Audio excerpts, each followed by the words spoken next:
maneuvering, a path cleared. His celebrity status didn't hurt either. And this goes even deeper. His lawyers had specifically requested Fort Dix during sentencing. Judge Subramanian initially pushed back, saying defendants don't get to pick their facility. The Bureau of Prisons makes those calls. Except somehow, Diddy landed exactly where his team wanted him. Strategic planning that clearly paid off.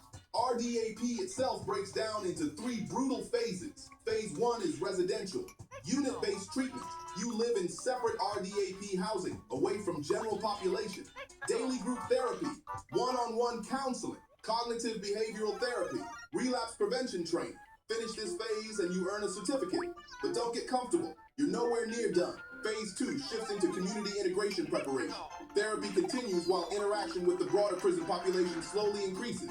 Life skills training, strict rule compliance, no exceptions, 1 infraction, 1 failed drug test, 1 disciplinary report, and you're out just like that. That certificate means nothing unless all 3 phases are completed. Prison consultant Christopher Zukis called the sentence reduction massive for federal inmates. 1 full year off a 50-month sentence is real time, real freedom. The motivation is obvious, but the requirements are ruthless. He said 3 factors are key, and that sort of daily therapy circles demand real vulnerability.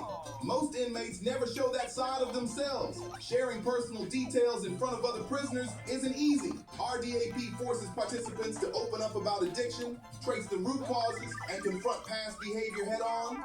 No deflecting, no hiding behind money, status, or PR reps. Inside that room, everyone's stripped down to the truth. The therapeutic community model breaks defenses fast. You live alongside other RDAP participants, locked into a shared recovery process. Peer accountability is constant. Support goes both ways. The schedule is tight, structured, and relentless. No wasted time, no drifting. Half the day is spent in treatment, the other half at a work assignment. For Diddy, that meant chapel library duties mixed with intense RDAP sessions. The design is intentional. Keep hands busy. Keep minds focused. No room for slipping back into old habits. But this is where Diddy's story gets complicated. On November 3rd, just 4 days after arriving at Fort Dix, he was caught violating phone regulations. 3-way calls are strictly prohibited under Bureau of Prisons rules.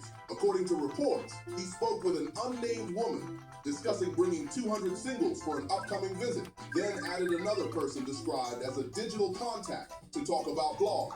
That crossed the line. Prison officials recommended serious penalties. 90 days without phone privileges, 90 days without commissary access, and the timing made it sting even more. The punishment was filed on his 56th birthday.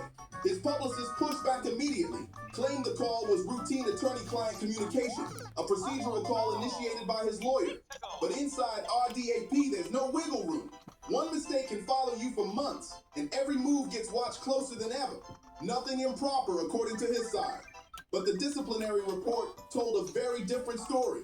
Combs allegedly claimed he never received the prison admission and orientation handbook that clearly lays out phone rules. That explanation didn't move officials much at all. Then things escalated fast. TMZ reported another issue, claims that alcohol was made inside the prison. Inmates are known to ferment fruit into hooch, sometimes called Bruno, and it's strictly prohibited. If true, that would mark another serious violation on his record. His team shut that down immediately, posting on his X account about growth, accountability, and becoming the best version of himself. Full damage control mode. PR working overtime again. But former warden Dwayne Hendricks didn't sugarcoat anything. If Diddy wants a real shot at RDAP, he has to prove solid institutional adjustment. That means a clean record, following staff directions, no excuses, no slip-ups, and showing genuine commitment every single day. RDAP acceptance is not the finish line. Not even close.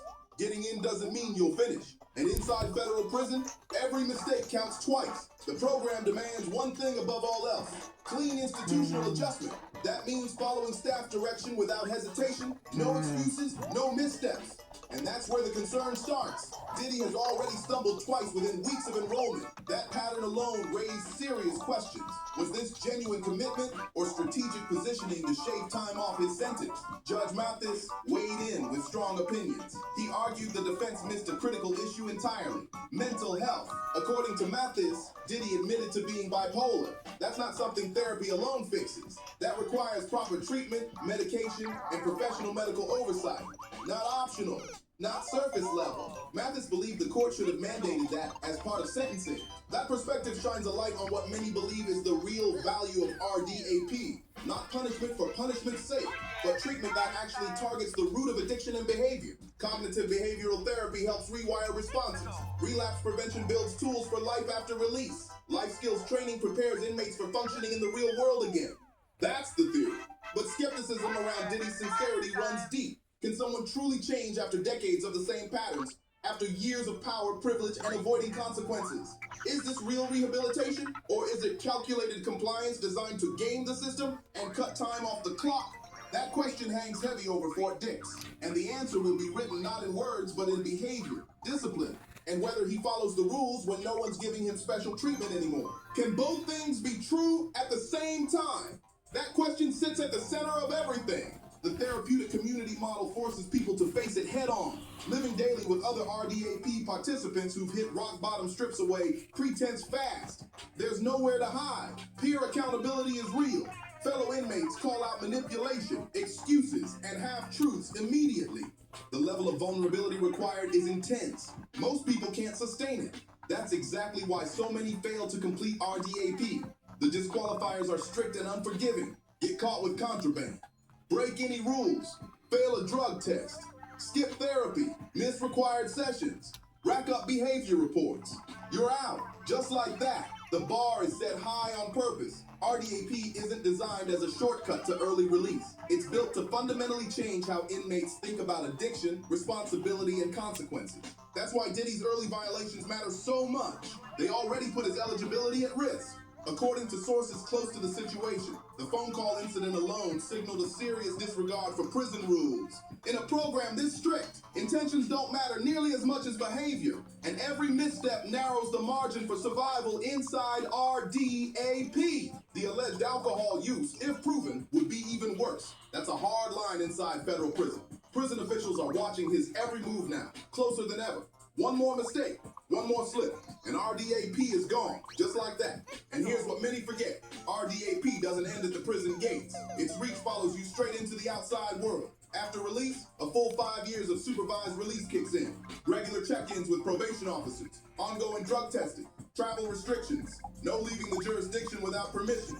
Freedom, but with strings attached everywhere. So what does successful RDAP completion really look like? Finishing all 3 phases. Earning the full 1-year sentence reduction, staying sober the entire time inside, 0 violations, no excuses, real reflection, real growth, real change. That path leads to a May 2027 release instead of May 2028. 1 full year back with family, life, and opportunity. But there's another outcome. Get kicked out of RDAP, lose the time off deal completely, serve the full 50 months, no shortcuts. No mercy. That puts release firmly at May 2028. The stakes couldn't be higher. Everything now depends on the choices made every single day behind those walls. No fame, no power, just decisions, discipline, and consequences that don't care who you used to be. Fox 5. Lisa Edwards joins us with the latest update and a striking image that sparked even more debate today. The rehab versus strategy argument is still raging. Cynics say every move is calculated, a chess game aimed at shaving time off the sentence. Believers see something different, a real effort to heal, to confront long-standing issues head on. And maybe, just maybe, both things can exist at the same time. The push to get out a year early might spark the motivation, while the program itself forces real change. Inside Fort Dix, the therapeutic community leaves no room for excuses. No rationalizations, no hiding behind wealth or influence. Daily therapy circles demand vulnerability. Money can't buy. Group counseling requires honesty status can't protect. And peer accountability makes faking impossible. Fellow inmates aren't impressed by fame. They see right through the celebrity image. In that environment, transformation isn't optional. It's demanded. And if he actually completes it, if he walks out sober, self-aware, and genuinely changed, then RDAP proves its value once again. Not because Diddy deserves redemption more than anyone else, but because the program works when people commit. Because real addiction treatment reduces harm. And because rehabilitation serves society better than just locking people away and throwing away the key. The residential drug abuse treatment program isn't Diddy's get-out-of-jail-free card. It's his last real shot to become something other than a caution